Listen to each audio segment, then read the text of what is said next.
We are reading Where the Mountain Meets the Moon by Grace Lynn with permission from Little Brown and Company Publishers.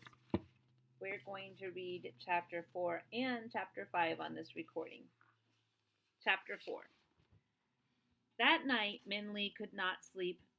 Ma's words echoed in her ears, and when she closed her eyes, she saw Ba's hand, shaking from hard work, feeding the goldfish. Ma is right, Minli thought to herself. The goldfish is just another mouth to feed. I can't let Ba feed the goldfish. Ma and Ba work so hard for every grain of rice. Ba shouldn't have to feed the goldfish, too.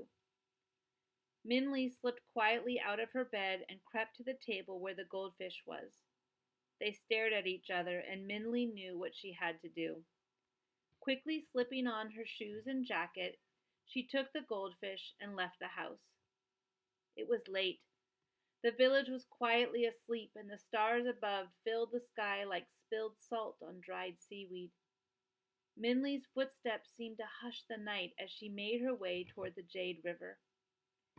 At the edge of the river, Minli looked at her goldfish one last time. The moon shone above, so even in the darkness of the night, the fish seemed to burn a bright orange. Its black eyes sparkled at her. I'm sorry I can't keep you, Minli whispered. I hope you will be all right in the river. And with those words, she emptied the bowl into the water. For a moment, the fish seemed shocked and was still, like a flickering flame on a match.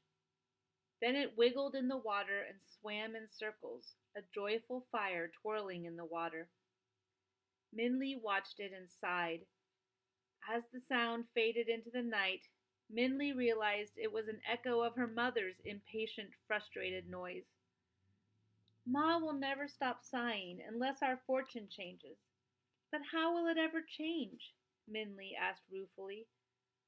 I guess that's just another question for the old man of the moon. Too bad no one knows how to get to Never-Ending Mountain to ask him anything. The fish stopped swimming and looked up at Minli. I know where it is, it said. The female voice was high and soft, like the wind whistling through the reeds of the water. Minli stared.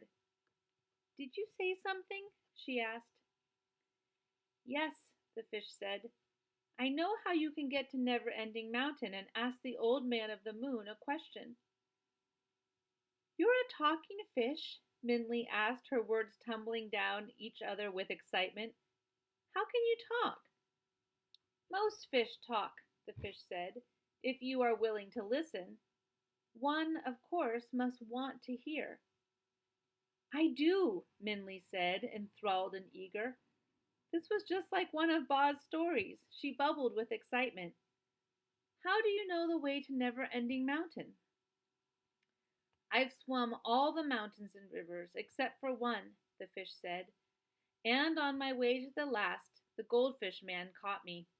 I despaired in his cart, for I have seen and learned much of the world, including the way to Never-Ending Mountain.